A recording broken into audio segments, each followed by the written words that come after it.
cook. Quick cooking na naman tayo ngayon. Ito ang ingredients natin. Mushroom, seafoods. Masarap yan, galing sa ref kasi. At gulay. Isahan na natin. Ayan lang siya. Lagay lang ako ng konting butter. Dinagdagan ko ng konting olive. Ayan siya. Una natin ilalagay itong ating seafood.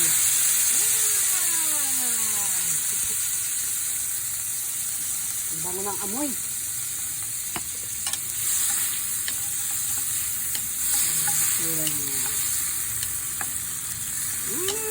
Bango, grabe. Itsura niya. Lang, sunod na natin ang ating mga gulay. Sunod muna natin ang konting paminta. Ayan. Paminta. Pinakapanimpla natin. Kasi may lasa na yan yung butter.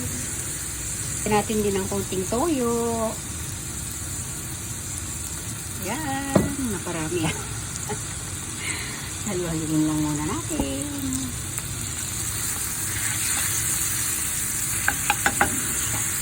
Sunod ng gulay. Lagyan na natin bilog na mushroom. Hiwa-hiwa ko.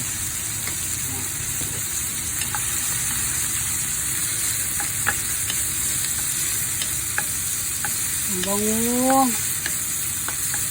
Sunod natin isa pang mushroom yung may packet. Sunod natin. Ayan yung may packet.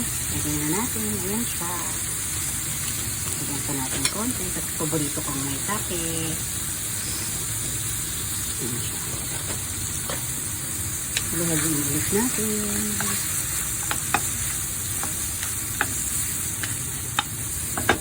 Wow!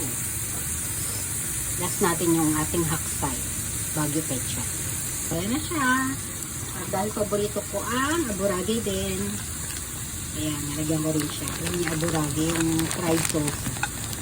Lagyan ko rin siya. Hindi ko alam kung anong klaseng luto ito. Bahala na kayo mamaya na. Pero masarap ang kalalabasan mo. At pakaluin pa natin ng konti. I-steam natin. Ito na yung last ingredients natin. Lalagay na natin. Tcharan! Ano siya? Baguio pechay. At halu-haluin na natin. Diba? Mga available na naman na gulay sa aking ref. Pakuluin lang natin ng konti. Lutuin natin yung gulay. Ha? Ready to serve. Ayan siya. Ayan, ang sasarap. Parang karne yung itsura ng ng mushroom. Ayan.